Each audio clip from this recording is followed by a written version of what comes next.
What's up, party people? Hope you're doing well. Battlefield Season 1 is here.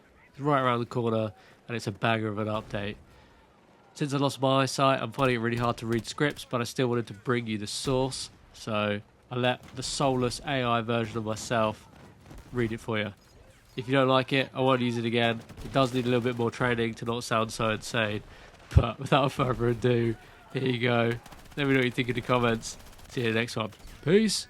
This update focuses on polish, performance, and community feedback. It's designed to make the overall experience smoother and more consistent across movement, weapons, visuals, and sound. Let's start with the major improvements. Movement and animation have been refined. Landings feel smoother, stance transitions are faster, vaulting is cleaner, and the awkward bouncing when spawning or dropping has been reduced. Weapon dispersion has been completely reworked, so accuracy now matches each weapon's intended design. Visibility and lighting are improved, with better exposure indoors and outdoors, plus reduced fog and smoke. Audio has been overhauled, adding new projectile flybys, better explosion and destruction sounds, and improved haptic feedback.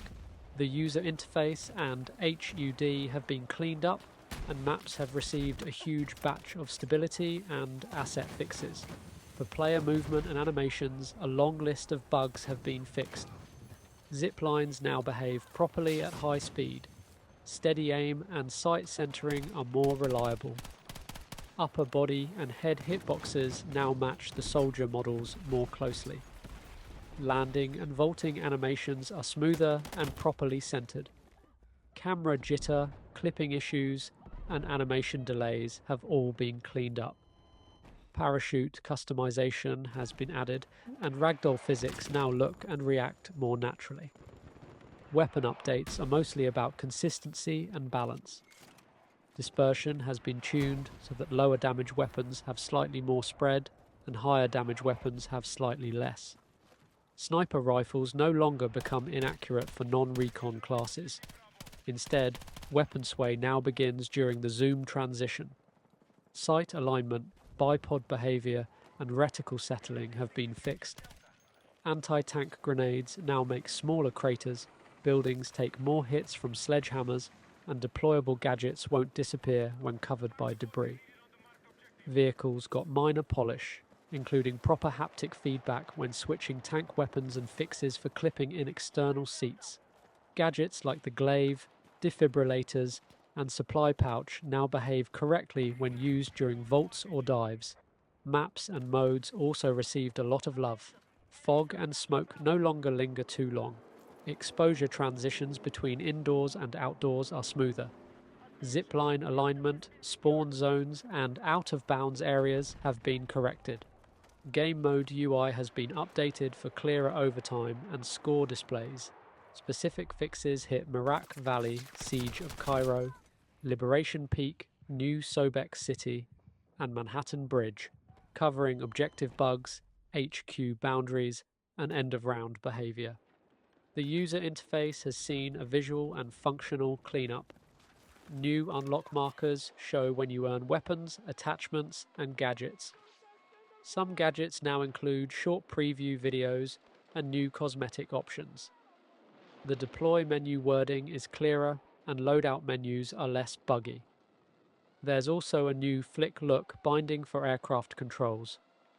Aspect ratio and resolution bugs have been fixed for better display consistency. Portal mode is more stable, with faster server browser loading, fixed crashes, and proper experience previews.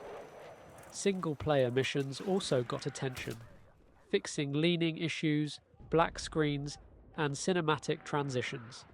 Audio got one of the biggest upgrades in the patch. There are new missile and projectile flyby effects, refined explosion crossfades, and a cleaner overall weapon and vehicle mix. Footstep sounds have been restored. Ambient and destruction sounds now work properly on all maps. Radio chatter now plays through controller speakers, and the soundtrack won't skip or cut off anymore.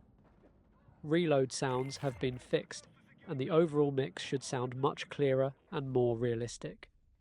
In summary, Update 1.1.1.0 is a major quality of life patch leading into Season 1.